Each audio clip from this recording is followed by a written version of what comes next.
This show is sponsored by idealworkspace.com, which promotes a healthier way of working through their adjustable standing desk. Check out their latest smart adjustable standing desk at altizen.com, altizen.com. Welcome to Analyse Asia, the podcast dedicated to dissect the pulse of business, technology, and media in Asia. In this episode, I speak to Marcus Tan, co-founder and president of Carousell.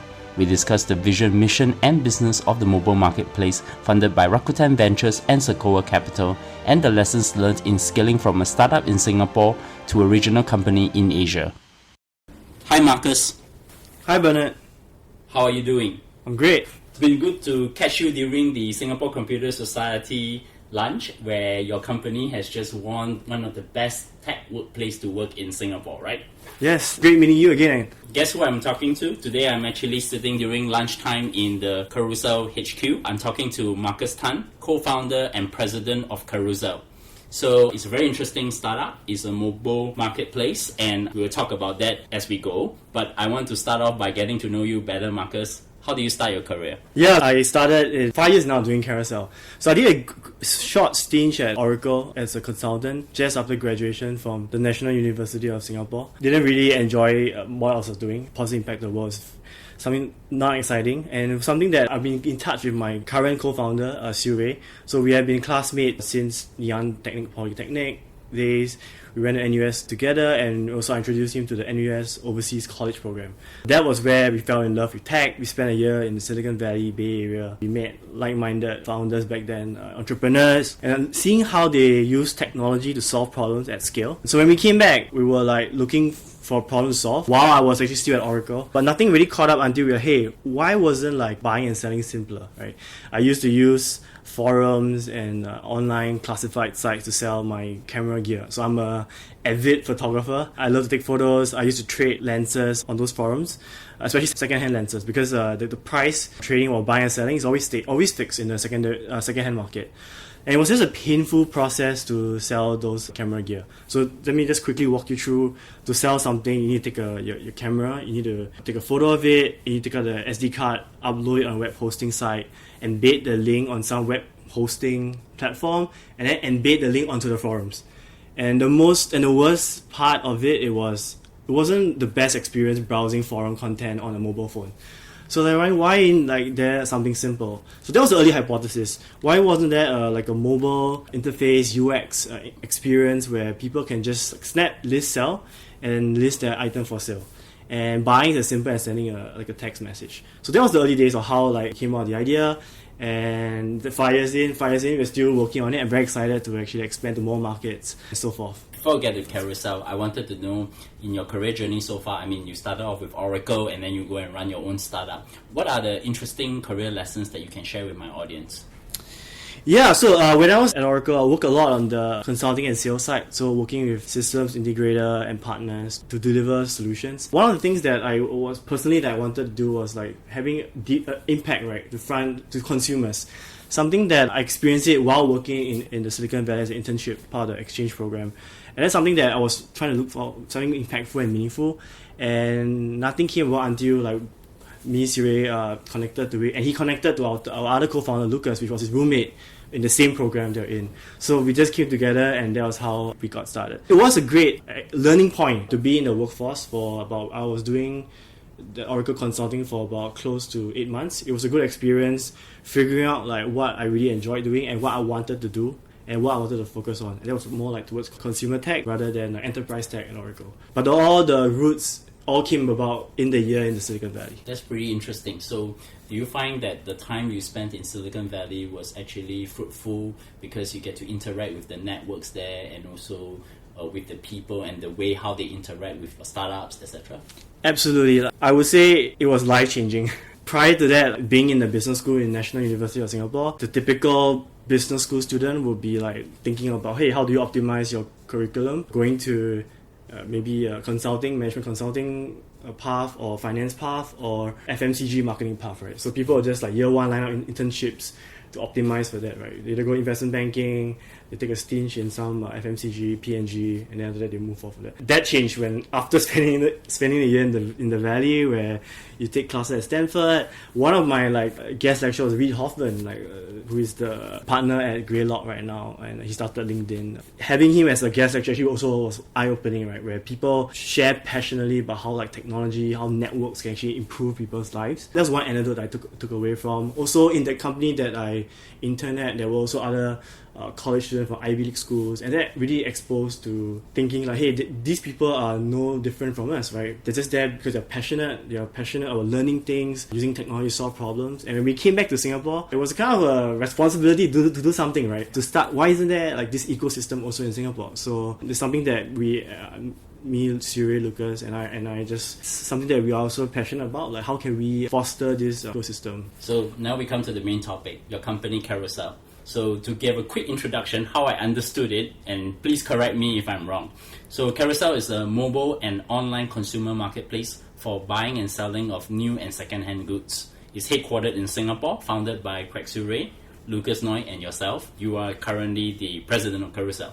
So I want to start off, because you have already talked a little bit about how you and your co-founders have actually ended up coming together and work on this idea. So can you tell me the backstory on how you and your fellow co-founders end up focusing on this idea and eventually take it to where it is today? So after being inspired by our experience in the US, we came back to work on an idea. The idea was just a simple idea of just solving out a problem that we faced on using existing classified site to sell stuff. So we started mainly, just the three of us, 5 years ago. I worked mainly on product design. So I had to learn how to use Photoshop, all the design application, and then also learn about design principles in the app. Siri did a lot of the user experience and also prioritization of product management. And Lucas was the wizard, right? The software engineer wizard who did front end and back end and everything. So early days was just focusing on the three of us. So we are the delivery scrum team and also the marketing team. So a lot of the first 2 to 3 years, we were building product, we were going out to the market to show users, getting feedback, and then coming back on weekends to iterate and improve. That was how what happened for the first 2 to 3 years. And after we started to scale and becoming number one, we looked at the problem we were solving, which was how do we make selling simple, safer. We realized this is not just a Singapore problem, it's something that Singapore users need. It's something actually the world actually needs. And when we look at it, why can't 7.5 billion people, why can't everyone be a seller? And that's our mission, to inspire the whole world to start selling. And since then, we have raised 3 rounds. Recently, Series B round, led by Rakuten Ventures. And we're on par to, right now, we're over 19 cities across 7 markets. And it's something that continuing to do. And also what big focus is also on our verticalization and monetization. Just to elaborate, because you talk about your vision is to make everybody a seller. Can you elaborate a little bit more on that vision and also the mission in how you're going to bring it forward to that 7.5 billion population out there? Sure. 5 years ago, when we were selling things on traditional forums or classified sites, it was built for experts, right? People like us who know how to use the internet, people who know how to use the computer. We take it for granted, right? We thought all of us like us. But the reality is there are people out there that do not know how to use a computer or may not know how to use a forum or classified sites. And what we learned as we built Carousell the last 5 years is that we have users coming on board who are selling for the first time on Carousell. And the reason is because of the simplicity of using the smartphone. One, and secondly, the accessibility of smartphone right now in this world. That comes into the many meaningful stories that we hear of how people be able to afford things that they could only dream of because it's a lot more cheaper than the retail price. People who managed to declutter their rooms, get rid of stuff that was underused or maybe they outgrew it, prolonging the life of those products so that when they pass it on to someone else. On the side note, to create a more sustainable world, right? As you see all these e-commerce players coming into Southeast Asia, lots of new items are being shown to display to you with discounts. We buy more stuff we may not necessarily need. Right? A quote from Fight Club, one of my favorite movies. We buy stuff we may not necessarily need. So you want to build a platform where people can easily snap this sell, which is what our whole value proposition is around of. Within seconds, you can sell something. And we believe that this lifestyle is something that the whole world needs, and everyone should be able to participate in this. And we can because of the ecosystem right now. Smartphones, data, connectivity, everything just comes into place where what was a very small group of internet users who were selling online can now be accessible, where the whole world can actually participate in this. It's just savvy and it's just meaningful. I thought one thing pretty interesting that came out is the way you describe your user or the people who actually sells through your platform. Truth be told, a lot of people I know who came from overseas to live in Singapore, coming from Europe and US, they use Carousell to sell their second-hand furniture. My brother-in-law, who's an e-commerce seller, who's also using the same platform to actually sell his stuff, mobile platform too. So I want to ask a pretty simple question. How does the consumer access Carousell through the mobile phone app? How do they get access to the services? What do they do? How do they end up downloading the app, and what do they do after that? Yeah, so you can find it we are on a web. You can browse it. You can sell on the web. You can also find us on the App Store, which is something becoming more like a native experience where people buy a phone, straight away they search, right? They search for a platform to sell stuff, and they find Carousell. They download the app. It's a very fast sign-up process, verification, and up you're running. And selling is as simple as taking a photo. So if you know how to take a selfie or take a photo of a landscape, you basically know how to sell something on Carousell. And then buying something is as simple as sending a text message. So we built in a chat system where it's fast and where people can actually find out information or what the item is all about, and then they can deal. We recommend people meet up so that they can actually check the item before they transact. And this is where communities are built over time as well. What we learn from our experience is that people end up building communities, groups around them. They become friends. Some even become like partners, business partners and stuff like that. So it's very meaningful.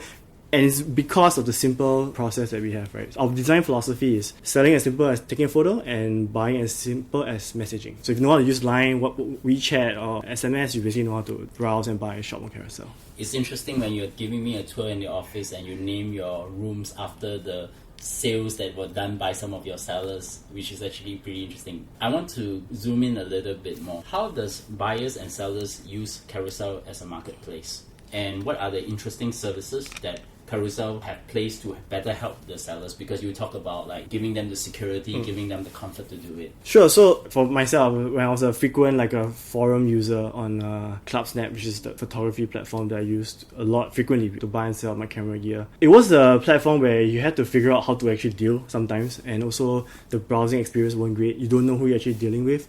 So Carousell, when we designed the Carousell experience, we made it simple for people to leave reviews so that they can share their stories of the amazing experience they have with this seller and exchange that. Likewise for a buyer as well, able to see other listings, other posts easily when they signed up, having this private chat where they go through and they make an offer and they accept it and they deal after that. So we made it very seamless process where we take the native, very familiar experience of chatting onto the Carousell and buying, compared to the forum experience where you had to sometimes you need to bump out the post, you need to find it. It's very search intensive, whilst Carousell is very photo centric, very visual centric kind of experience in finding something that makes sense for you. So that was the main difference. We also have, for safety wise, we also invest in a lot of machine learning kind of capabilities. So we partner a third party company that looks at how we can detect bad actors before it happens, so that people, before they even know about or have a unpleasant situation, the user is really out of the platform before it happens. So we do a lot of preemptive, proactive steps to reduce or to curate the sellers as well at the same time. Correct. So to deal with fraud, for example. Exactly, yes. One interesting thing that comes to mind, are there verticals that have worked for sellers in Carousell? For example, I know my brother-in-law uses torchlights. He sells torchlights through his e-commerce site and his physical store. He also uses Carousell as a form of a channel to sell. Do you see interesting verticals on that? Yeah, so when we first started, we were targeting people like ourselves because we know that as a student, we were always looking for bargains, and whenever the new semester starts, you're always looking for a cheap furniture, aircon for when you move in the dorm. So we were targeting the thing that we would use for ourselves when we were students. As we win that segment, they tell their parents, come on board, and that's when the demographics started to shift. And that's also where a lot of high value items started to be on Carousell. So what was predominantly fashion, female fashion, moved into a higher value verticals like gadgets, torchlights, so forth. And that's where the liquidity of all these categories started to increase. And a seller of that particular category have more likelihood to sell their things. And as we grow, as we're 5 years in right now, what we have seen is we observe is that people starting to sell their cars, and they are searching for cars on Carousell, they are searching for property, they're searching for jobs and services. And that's where like we are looking into how we can deepen the experience for the buyer or the one that wants to consume that, and also deepen the experience for the seller, the the provider of those verticals. So these are things that as a company we are thinking very deeply how we can enrich those experiences, and that's where it ties into our revenue or monetization as well, because they're all those verticals I talked about, they're all partners that are looking for opportunities to actually provide and sell their services. How do you monetize your platform currently? Yeah, so we made it simple for people to increase their visibility of products. So that's where anyone in the platform, any seller, can pay to bump it. Very easy process where you just press the bump button, can pay the fee, and it's increase the visibility of the item so they can sell faster. So what maybe takes a week or two could take days with that bump. So it helps people sell faster. We're also working with partners in the verticals, like for example cars, car dealers, agents, where we provide them value-added services where they can actually sell faster in the car verticals and categories. So if I want to sell my car, I could just go to Carousell and take a picture of my car and sell it. Exactly. Okay, that's interesting. So another way we are monetizing is also media, where we have great placement and inventories for brand partners or value-added services for our community. So if you see on our app, we have seen banks, we have seen various partners on board. So this is another platform that we partner various brands and help create value for our users and for them. So it's almost very similar to, say, sponsored posts in Instagram or even in some of these social media type offers. Exactly. So we have a very creative partnerships and a team that looks at not just inventory and media space, but we look at the campaign mechanics. How can you drive engagement to the brand, to our clients? So that's something that's a big piece of our monetization strategy as well, creating value for partners. So far we have been talking everything Singapore-centric, but Carousell is an Asia company because it actually expanded across Asia, and you have very impressive investors. In fact, one of your investors, Vinny Laura, told me the backstory of how you three convinced him with the user retention and he ended up became your investor. So I want to ask the question, who are the investors of Carousell, and you're already in the Series B funding, and where are you heading? Sure, so I just want a big shout out to Vinny as well. So Vinny was our first investor. We were connected by NUS Enterprise, which was where we were incubated in the first 6 to 9 months, where we were struggling, really struggling, right? We were spending late nights figuring out why no users, why were there no users signing up, why our retention was so bad. I remember once when 3 of us were walking back from Fusion Police, which is just a mall just in front, office space just in front of where we were walking off from, where we had like 7 sign-ups a day. And we were wondering what should we do next. And there was a period of time where we were connected to Vinny from Golden Gate, and we sat down with him every 2 to 3 weeks to go through our roadmap, share with our marketing ideas of how we can, our strategy, and how we can really change this, change the fate of the company. And what we really enjoyed working with Vinny was he was absolutely a great product guy. So he would give us ideas on how to fix retention, right? We had so many ideas that we had done, but he provided clarity on which are the few things you do first. So he looked at our funnel, he looked at our retention, looked at numbers, and the first thing he picked up was you need to fix retention. You had people coming in, but it was like a leaking bucket. Every time you pour in water, the water was flowing out of the bucket. So he looked at a few ways. So we shared some ideas as well. So he shared look, this is the most important thing you should work on for retention. And it was actually a very simple thing. It was just automating and sending welcome emails. It's a simple thing that we knew that this was a thing that would work, but we didn't prioritize that. We put a lot of things before that. And he said, do this first. Try this. He just said try it first, and that's what we did. And he was so hands-on that he even looked at the copy, meaning what was written in the email before it was sent out. And he also shared his wife does a lot of email, and they're possibly the best growth hackers I know in town. Yeah, in Singapore. They also gave me advice for my copy to my guests as well. Yeah, he was like, use this word. and you know, Vinny, he's great at like parties and stuff like that, organizing this kind of community stuff and events. And that was Carousell as well, right? We believe to further this mission, it has to be a group of like-minded people who believe that selling secondhand pre-love is important.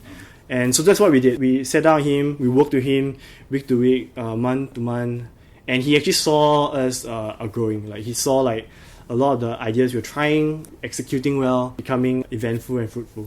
So that was when, like, at one point we were starting to grow week on week, and that's why I think probably he shared with you about those exciting numbers where you're like, well, hey, you guys are you ever looking to raise or you need more resources? Let me know. Yeah. So he is an investor, but I know there are other investors. I think 500. Yes. Rakuten Ventures Kylie, Sequoia. Yep. The most well-known Sequoia Capital. Yep. In Southeast Asia is also your investor. Are any other investors that we should know also? Rakuten. Yeah. Yeah. So maybe I can share. So that was where Vinny connected us to that star-startup names that you just shared, right? Darius as well. That's right. He's also the angel investor to your company. and as well. Danny Uy. What is the footprint of Carousell across Asia? After Singapore, Malaysia is our second biggest, fastest growing market in our portfolios. We are in 5 other markets, so total 7. So the other markets, Indonesia, followed by Taiwan, Hong Kong, Philippines, and Australia. So these are the 7 markets, and across 19 major cities. I want to ask this question. Scaling a company is not easy, and there are very few stories in Asia talking about scaling. So you're probably one of those who managed to do it. What are the kind of challenges you face as your company expand into different markets? I think for all Singapore companies, the first day you need to tell yourself, I need to get out of this 5 million population market. So what are the challenges that you encounter so far? So I always share that I think Singapore is it's a good place and also not a good place to start. You just shared 5 million, but what helped us was early on was we razor focus on Singapore, and that allowed us to grow rapidly and also build out the product that could serve these 5 million people, and that gave us the kind of also the resources that helped us to expand further, right? By winning one market, that unlocked also the resources to invest and to grow in the 7 markets that I just talked about. So one of the biggest challenges, I think that I can sum up 3 things, which is scaling a company, is that firstly, hiring talent is tough, right? It's literally a talent war out there right now. There are companies in Singapore, Asia, looking for talent. There are multinational companies coming in. You have like tech giants coming in as well. And Google, Facebook. Amazon now. But I still feel it's a net positive still. I mean, if you talk about moving the world forward, I think it's positive where like students, in fact, everyone right now, they were thinking like, what degree should I apply, right? What should I study? And probably computer science is one of them. And I believe it's a net positive where if you have more people working in tech, it benefits the world, it benefits civilization. So I think it's a net positive, but the challenge for Singapore-based company or Asia-based company is that you'll be fighting with all these things. And so that ties into the second point, which is how do you scale culture? How do you make sure that it's a meaningful place for people to do great work in? That's something as founders, and now, I mean, as a founders, as executive team, we think about very deeply, right? The culture, how do we scale that? How do we retain people that resonate with the culture, and how do we part ways with people who don't resonate with the culture or the mission of the company? These are a few things that are very important, and the last one obviously is, I would say, marketing, generally user acquisition. How do we scale that? How do we invest and make sure that every marketing dollar is efficient? As we alluded to the start of the conversation, is that Carousell has just won one of the best tech companies in Singapore to work in. And can you talk about the values of the workplace that you're advocating, and how do you facilitate collaboration within the company itself? So we have what we call a big, heavy, audacious goal, the B hack. I think there's a lot of literature on that by Jim Collins, if I'm not wrong. Correct. Yeah, Built to Last. It was a famous article from the Harvard Business Review. It came a book, if I'm not wrong. We have a big, heavy, audacious goal. We set ourselves a very long-term view of how the business will be, and we want to be the number 1 classified sites in the world. And then we work backwards what we need to do to achieve that. So we have goals to break it down to 5 years, 3 years, 1 year, and a quarter. So that's something that we worked out. So every quarter we have a few objectives and priorities that we want to work on, and we deliberately set aside 2 days for the leadership team to come together to make sure that we have alignment, make sure that each team has the resources to support one another, making sure that there's any roadblocks, we identify it as early as possible at a quarterly planning level. And then once aligned, we break it down to weekly, and that's where each teams would would work on each other. So we have a company OKRs, we call it objective key results, and then we break it down to team level, and that's where week to week they check for roadblocks and stuff like that. Like any growing company, you also have made acquisitions. How do you integrate those teams into your existing team? I guess you have really alluded to the point that culture is very important. How do you bring them into your culture then? So for acquisition, there are probably two types. Right. One would be more of if it's a team dynamics. That's something we looked at. If we look at an acqui-hire standpoint, we look at making sure that we interview on culture based on core values like of the company, and something we deliberately go through the whole process like any other person that joins the company. For strategic, we look at what we're trying to achieve. For example, Kali, which is now our Carousell Motors team, was very strategic in the sense where we saw, like I shared earlier on, more and more people buying and selling cars on Carousell, and this was a car classified sites that's been trying to solve this problem for some time, and they had experience, they had a team, they built the product, very product centric team as well, and that was a strategic acquisition in that front. But even if it's a strategic acquisition, we also spend a lot of time on culture, right? In the sense where we interview them, share, bounce ideas, discuss how they think about our core values, what we stand for, do they agree, disagree, and so forth. So we deliberately invest a lot of time on that front, right? I mean, numbers make sense, but we also need to have to be comfortable where they are coming in with the same motivation as the rest of the company. Yeah. So it's not a straight away on spreadsheet looks great, but we also spend a lot of time that's non-tangible stuff, making sure that they're the right people. After all that you have experienced in the past 5 years with Carousell, what do you look forward to? I guess the question I always like to ask people is, what keeps you up at night? Oh, if I were to distill it down to one, I think it's the impact, how we helping people sell their things, right? It's something when you dig deeper. Whenever I ask someone like, hey, how did your Carousell deal went? They'll share, oh, I met this guy and this happened. She shared the same interests as me. I met this friend. What if we want that we want everyone to experience that, right? We want everyone to think of whenever they need something, check out Carousell first, see whether there's a good deal or something brand new, but it was selling it because someone bought it wrong size, or it was an impulse buy. Discover it there first. If you can't find it, yes, you can definitely check it out on an e-commerce site, right? Because we believe that it's savvy for the world, right? We want people to think more of like, how can we utilize resource more efficiently, and that's something that can be done now because of the accessibility of smartphones, data, the cameras, everything. You can do it right now. It's just going to make it easier to actually index a lot of these things that are underused and make the world more efficient. So that keeps me up at night, where we are just at the start. We're just scratching the surface, literally. There's a lot of things that is going to happen in the future, like all this data collection. It's going to have a lot of machine learning kind of capabilities and AI kind of systems that can really help this selling experience even better for individuals, right? It doesn't have you don't have to be expert to sell. Any individual can take a photo. Oh, I actually can sell this for X dollars. And within seconds, right, someone can actually reach out to you and maybe in the future when we integrate with logistics and payments, this thing can be done, right? Where unit economics makes sense, it can be done peer to peer.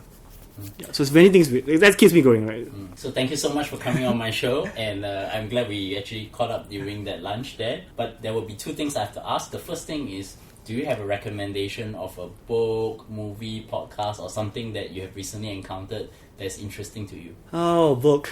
I wish I could read more now. I think the last book I read was The Hard Things by Ben Horowitz. Yeah, The Hard Thing About Hard Things. Yes, The Hard Things About Hard Things by Ben Horowitz. It was just a book that caught like how he scaled his company, all his challenges that he faced, something that really resonates with founders, all the trials and tribulations and so forth. Yeah. So it was a really insightful book. My famous question, help my audience, how do they find you? Yeah, you can check out the stuff that I'm selling on Carousell. So I'm selling my camera gears, my football boots. I'm a big football fan, so check it out. I recently bought it wrong size, so I've got embarrassed, a bit too tight. So I'm selling my football boots. So Carousell.com/Marcus. That's all my stuff I'm selling. And you can find me on Twitter at Curious Marcus, CURSIOUS Marcus. Pretty obvious, I'm pretty curious and always looking for just learning new things, and share ideas on Twitter with me. You can find me at bleong@bernardleong.com. Subscribe to us at Analyse Asia, ANALYSE Asia. You can find us on iTunes, Stitcher, SoundCloud, Acast. and of course Google Play in the US market. Recommend us on Overcast, tweet to me, or give us a 5-star rating on iTunes, and of course we look forward to your feedback. So once again, Marcus, thank you for coming on the show. Thank you, Bernard.